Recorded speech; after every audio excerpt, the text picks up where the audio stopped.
Welcome to the Kurt and Kenny podcast. Coming at you from Work in Progress co-working in downtown Las Vegas. We're here to talk about growing your business, making more money, and thriving in a startup life. Here they are, Kurt and Kenny. Hey everybody, I'm Kurt. And I'm Kenny. And welcome to episode 14, when it's time to say goodbye. The 14th episode of the Kurt and Kenny podcast. Glad to have you listening. Breaking up is hard to do, but sometimes it must be done. When an employee is clearly unhappy, isn't a good fit with your team, or needs to be terminated for other reasons, it's time to end the work relationship. Often we let these unhappy and non-productive employees linger on because it's so unpleasant to let someone go, but believe me, the alternative is worse. The kindest thing you can do is to act quickly. In this episode, we're talking about how to fire someone with class, grace, and guts. All right, take it away, Kurt, because I don't do this very well. I like to keep my friends around for a long time, even though it doesn't make any money for me. I've had employees stick around for, one of them, for over a year. I should have let him go. Whew. I don't like firing people. I like people too much. Well, it's not that I don't like people. Yes, it is. You don't like people. Come on. On the other hand, I think one of the most merciful acts a boss or a business owner can do is let an underperforming employee go quickly, or someone who maybe is performing okay but is just unhappy because of other circumstances. And whenever I say that, people think I'm twisted. But what I've learned over the years of hiring and terminating people, sometimes terminating people because I made a bad hire, sometimes because they underperformed, and sometimes because personal reasons just made it so they couldn't perform their job right, is that when you show up to work every day unhappy with the performance of an employee, they know it. So keeping them in their job, which they feel like they have to have because everybody's got to pay bills, it puts a strain on them. It puts a strain on their relationships at home. It puts a strain on their relationships at work. And in my opinion, that's just not a very merciful way to go about being a boss. And truthfully, I agree. I don't necessarily like keeping people around.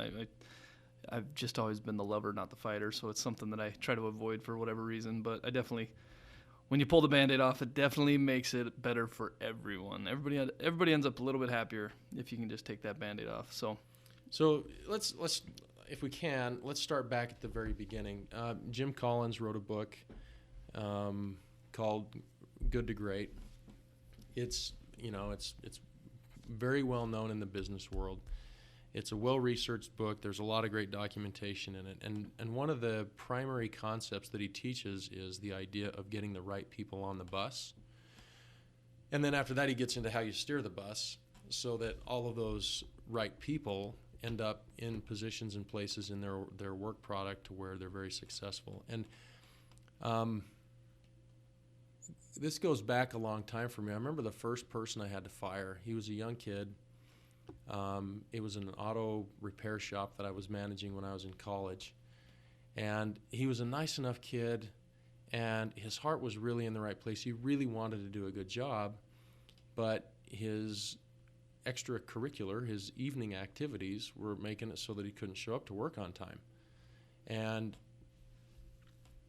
we tried to run a very high quality customer service environment where if we gave you an 8 o'clock appointment for tires or brakes or whatever it was that you needed, that your car got started at 8 o'clock so that you could get on with your life. And he started to put a bind on us, and it took me a couple of days to muster the courage to fire the kid. But I had to have the guts to do it.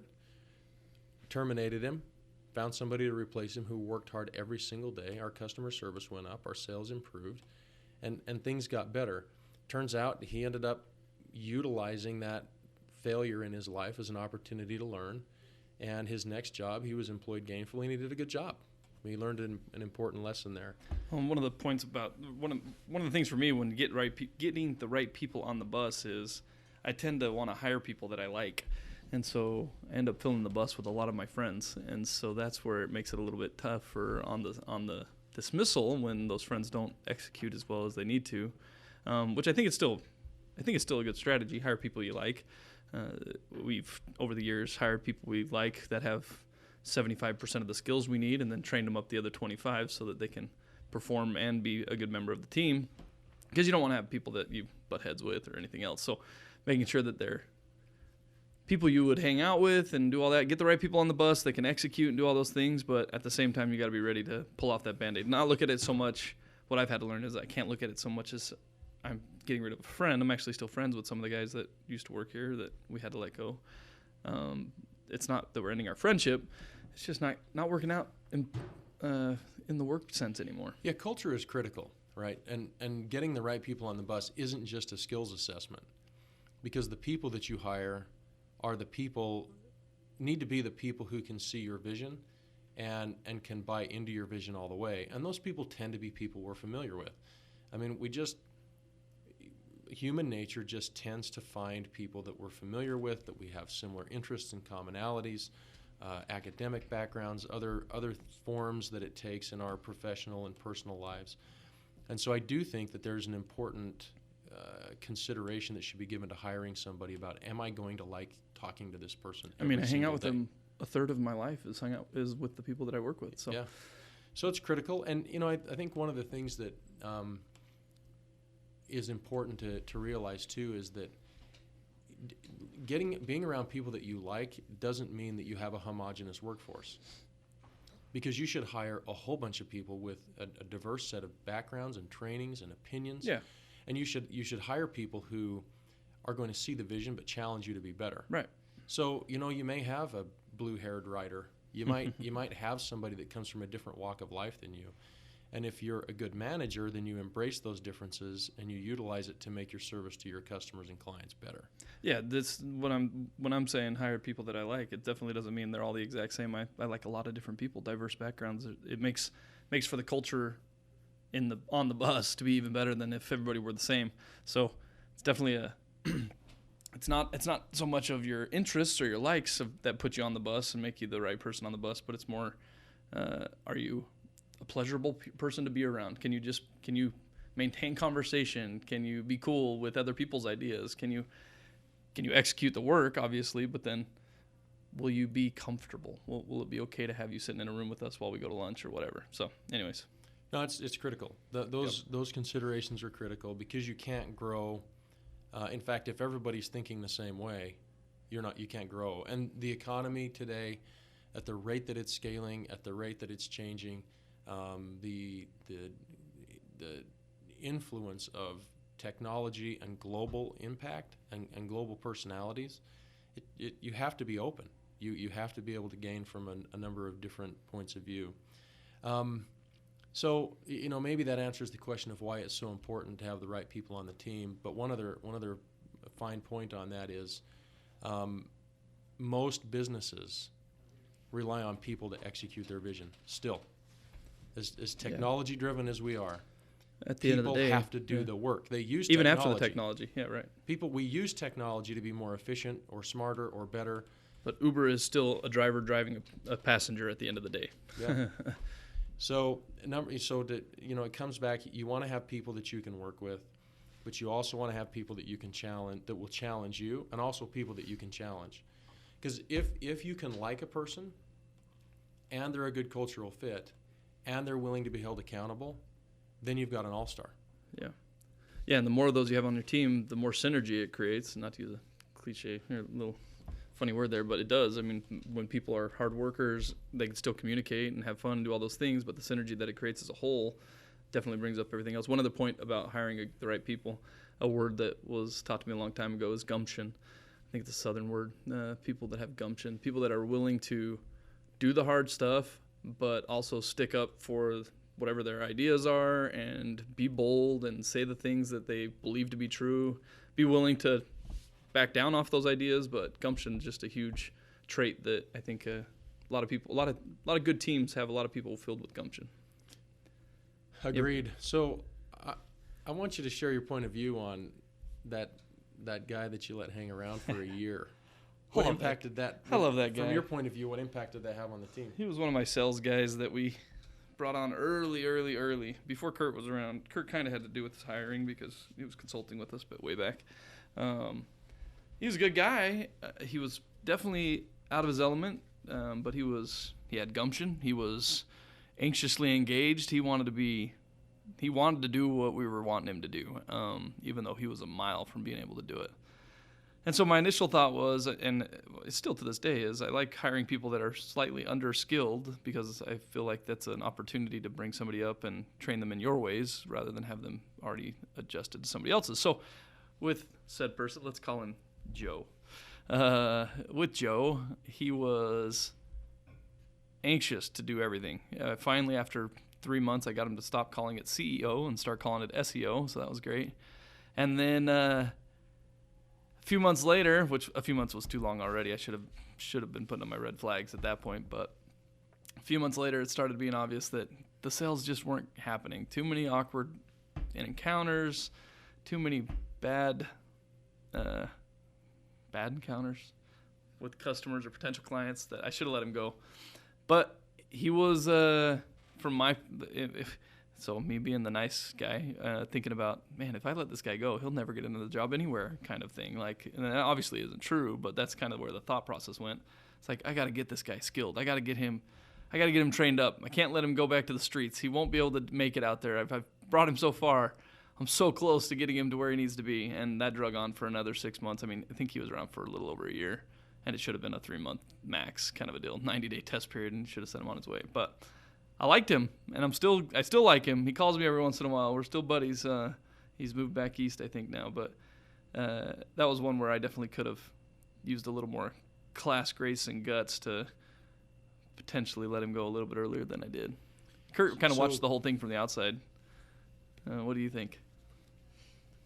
Well, I may come back a few thousand feet on it. I think when the question of what happens when you let him hang around too long, it has negative impacts on your team. Oh yeah, true. I guess I didn't really answer that. Yeah. And in this guy's specific case, the financial impact was very negative on the organization. Of course. Because you were paying him a base. Yeah. And we'd put him on a base plus commission base. structure, Yeah. But it wasn't. I mean, the base wasn't enough something to survive you kick on. your heels up over. Yeah, I mean, it right. wasn't. It was like a traditional sales salary where you're not quite starving, but you're hungry. Yep. And you have to earn on the upside. But the problem is he hadn't closed a deal in months. And I think that's organizationally the biggest negative is if someone is not performing, then you're missing milestones and benchmarks, which all have financial ramifications. Yep. So as you scale up your team to meet demand or to create supply for people to take advantage of, if deals aren't getting closed, then operationally you're bleeding yourself out.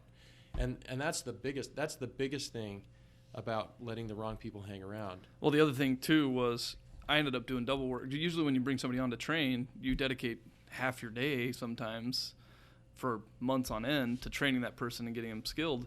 And when that drags on for a year, now I've ended up doing two people's job because I ended up having to close deals. I ended up having to do the sales that were sitting in front of me that somebody else should have closed for me. But the math is backwards, though.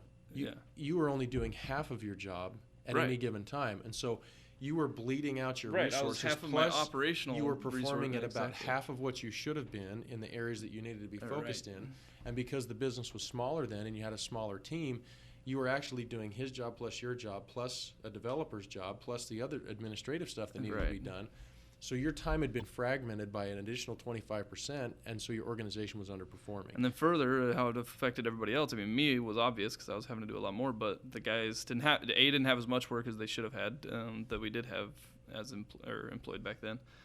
B, they ended up having to do a lot more training too because the questions were rampant as far as what does this mean? How do I do that? How do I do this? What do I tell this client? Which those questions are great for the first 3 months. Right, exactly. But they went on for 6 a months, year, 9 months later, and like those basic questions should be answered. Right. Because I'm still asking questions. Yeah. Especially when it comes to web development and app development.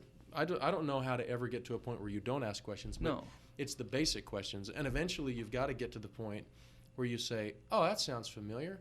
Right. Hey, guys, this is what I think it is. Correct or incorrect?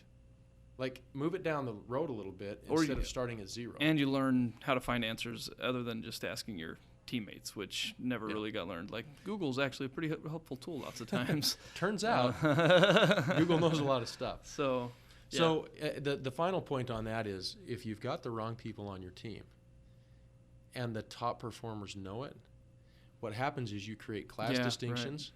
Right. And if you create class distinctions, people who are excellent, who see people who aren't excellent, never rise up. They always go to the margin. We always trend towards the mean. So if your worst performing employee is a whole bunch worse than your best performing employee, then even if they come up a little bit, your top performing employees are going to come down because maybe that person's missing work, or maybe when they're here at work they're screwing around. And other employees who've been busting their butt for you see that, and they see that that's an entitled behavior, and so they stop working as hard. And you just can't afford that. Yeah. You just can't afford it. So question here is how do you know when it's time to let someone go versus trying to help them perform better? Which goes back to that guy. I mean, it was one of those things where... Okay, but when did you know? When did you know that you were on the wrong course? I knew pretty early on. The distance between the knowledge needed and the knowledge gained at that point, maybe 3 months in, I guess, was pretty drastic, and I should have known better at that point. But my soft heart said, I will get this figured out. So I will help. I want to make a suggestion here to everybody listening that's got a small business. Before someone gets hired, they need to know what their performance standards are. Right. And if they're not meeting quota as a salesperson, then it takes the sting out when you have then to do it. It's easy to say, look, you haven't met quota. If they're an ops person, take a developer, for example, and every one of their jobs is going over budget by 20 hours, that's a problem. Mm-hmm. Like if you create objective measurements from the very beginning, you create an opportunity for yourself to be able to have that separation take place with class. They can see it coming. Mm-hmm. And grace, because what it comes down to is we had an agreement. You agreed that you would perform at this level, and we agreed that we would pay you for that work at a commensurate salary. You have not performed. Can you improve? Or is this the end of the road? And oftentimes you should ask an employee that question. The best termination story I ever have is when I asked somebody, I asked them what the standards were for the job. They repeated them to me. I said, do you think you can perform those standards? Mm-hmm. And they said, I don't think so. Yeah. And I said, well, I guess yourself? We have it. And she well, she said to me, I didn't even have to say it. She said to me, did I just give my 2 weeks notice? And I said, yes, I think you did. And we accept. In fact, we're going to let you go now. We're going to get you a check for the next 2 weeks. Yeah. And my assistant's going to help you gather your stuff, and you're welcome to go now and use these next 2 weeks paid on us to find a new job. So you have to have objective measurements for every job responsibility, or else what happens is they think they're doing a good job. You're building up a whole bunch of angst and frustration because they're not doing their job well, and then you get into a situation in a counseling session or what turns out to be a termination session, and they're like, wait, I thought I was doing a great job, and you say, no, you've been doing a terrible job, and they say, well, you never told me. Mm-hmm. Well, okay, in that case, if that's true, then technically you've done a very ungraceful and not classy thing to that person. Well, what if you're like me, though, and you hate conflict? Like, the few times we've had to go through this, I remember one of the times you and I were both in the room, and I remember getting, like, so passionate while we were letting this guy go. And it's the weirdest emotions. Like, I want you to work for me still, but you're not doing what I want you to do. Do you understand how frustrating this is for me? Because I see your potential, and I don't want to be here firing you right now, but here I am because you made me, you forced my hand, and I hate this more than anything. It makes it really hard. Yeah, it makes it really hard to have those conversations because I don't want to fire people. I like people. I don't want them to be sad or mad at me. So what do you do if you're that guy? What do you do if you're me? Well, I'll say this. If that's where your heart is, in the first place, if that's where your heart goes, it's never going to be easy. So don't ever expect it to be. Right. So I think in your scenario, it's all about expectations, right? And even as much as you and I have talked through it and practiced and worked through stuff, you have a big heart, and that you always lead with your heart. When I reach a point where it's clear to me that it's hurting the organization to have a certain person on the team, it's really not hard for me to execute that transaction. It's not, because to me, I'm thinking about all of the other people that I employ. Yeah. And I think about my own family and my own well-being, and I think about my clients and their families and their well-being. I do too, but I'm just so frustrated that they aren't living up to my standards, and so sad. I hate to see people fail. Well, again, it's never going to be easy for you. I know. And the truth of the matter is, and anybody who knows me, who's known me for a long time, who's listening, is going to be, they're going to laugh, because I think I've developed a reputation that I can be pretty heartless about these things, but to me, my heart. No. my heart is really in it. I realize that I'm screwing around with someone's livelihood, right? I mean, I know that. And at the end of the day, I do too.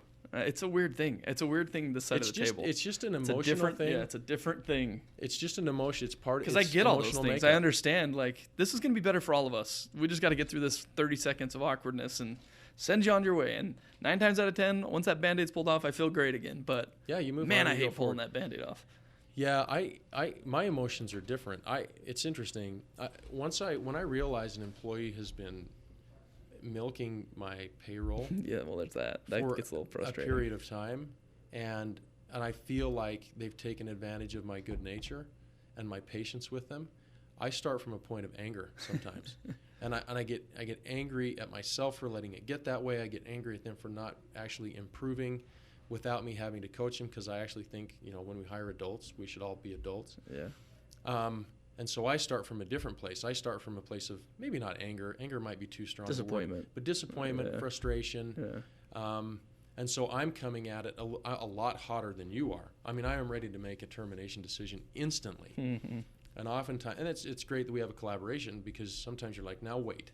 Now just see it from a different point of view, and we can be patient with it. And sometimes it just turns out that the termination has to happen. But a lot of times, and even recently, a lot of times,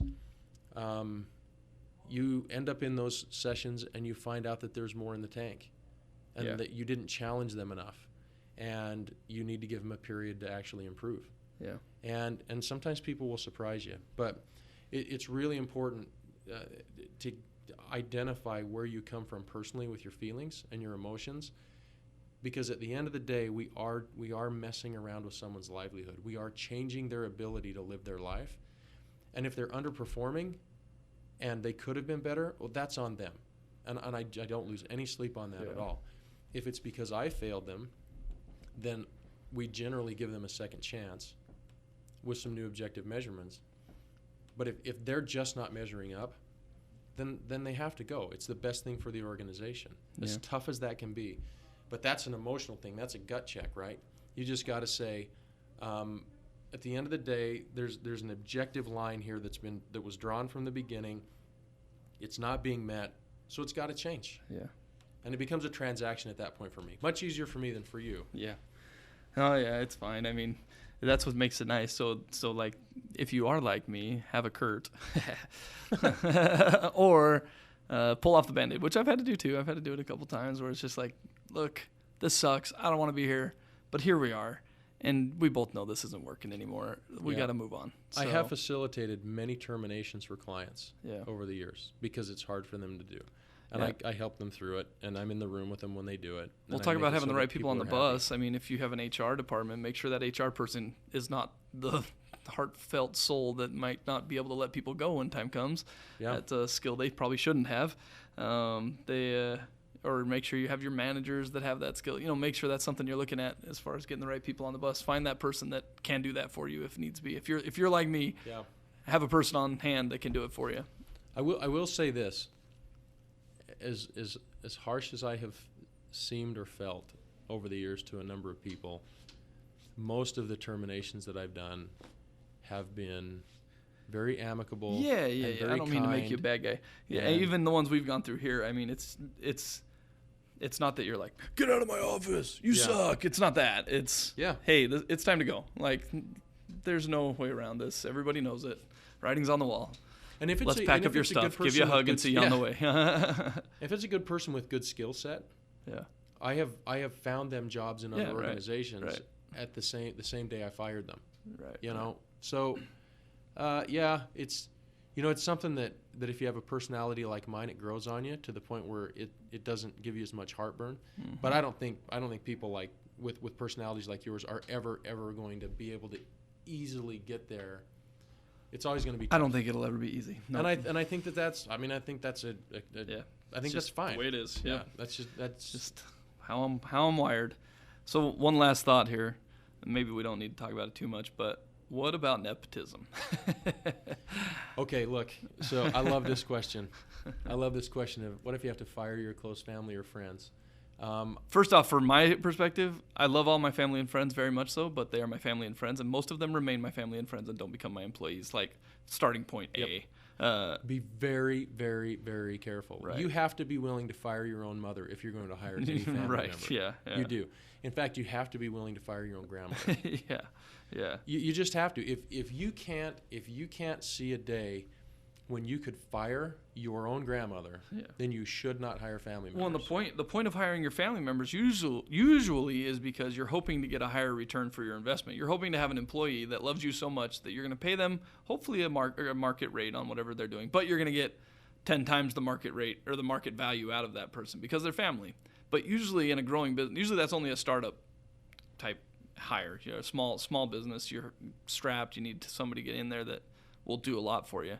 But as you grow, that person's going to be outgrown. Like you're going to have somebody with more skill or more ability or more pay, whatever it is. It may not even be that they're a bad employee necessarily, but they will usually not be able to grow with the organization if it grows correctly. So there's going to come a time where that person's not going to work for you anymore. Yeah, I mean, I'm about 10 years ahead of you on this decision, but I see our kids working for us. There's a number of reasons to do that. Number I'm one, so going to fire them. Yeah. Well, I'll fire Hope my you're listening to this, kids. Believe me, my kids know. Your I'll kids fire already them. know. But for me, I was lucky. You guys have heard my story on how I came up in the workforce. I want my kids to be employees that somebody in the future is glad they have. Right. And I feel like I can train them better than they can just go find a job somewhere. But to your be kids true, your kids aren't gonna get fired. They're gonna quit. they will not. Turns out, Dad, I don't want to work here anymore. Okay, it's probably true. But I'm not going to give them the opportunity. Yeah. I will fire them first so that they can. No, you don't talk. You're fired. No, I think you have to be. Very careful. Yeah. And it has to be very clear from the beginning that this is a performance. And if, the hard part is not hiring or firing family members. It's making sure that the standards that you hold them to are fair.